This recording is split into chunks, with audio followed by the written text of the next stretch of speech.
So the Butler County coroner, William Young, had jurisdiction over the body under the strange laws of Pennsylvania because Butler County had paid for the autopsy to be performed, and jurisdiction then shifts under Pennsylvania law to Young from Allegheny County. So it was in Butler County, the Butler County coroner who performed the autopsy. Now, the sequence of events is so quick and so bizarre that it raises in and of itself numerous questions about chain of custody. There were actions taken which destroyed evidence.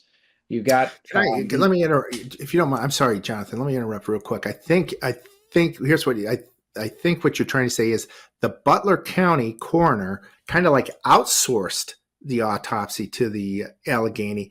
He performed it, but Butler County guy has ultimate, I guess, responsibility or oversight over the entire. So that document was outsourced now by the other county, right? Right. So you have jurisdiction over the body with Butler County.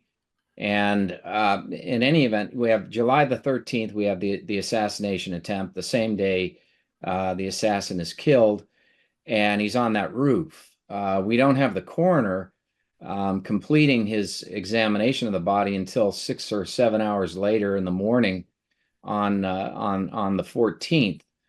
Then we have the body being taken. We don't know the details of this.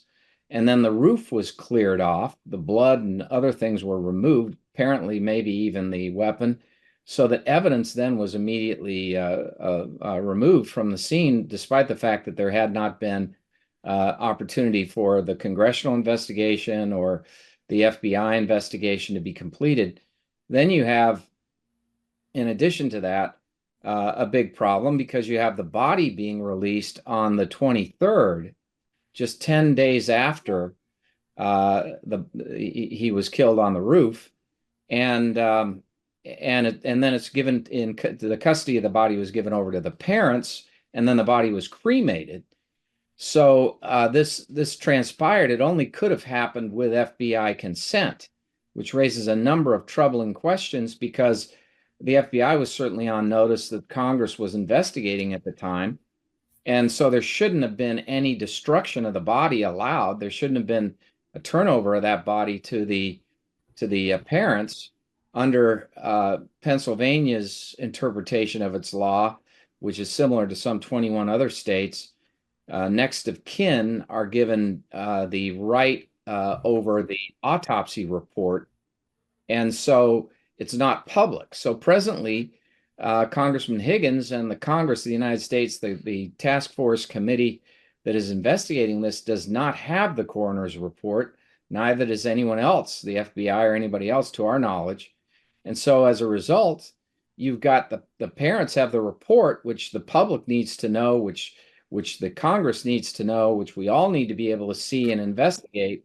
We have a critical need for that information, and yet it's not being supplied.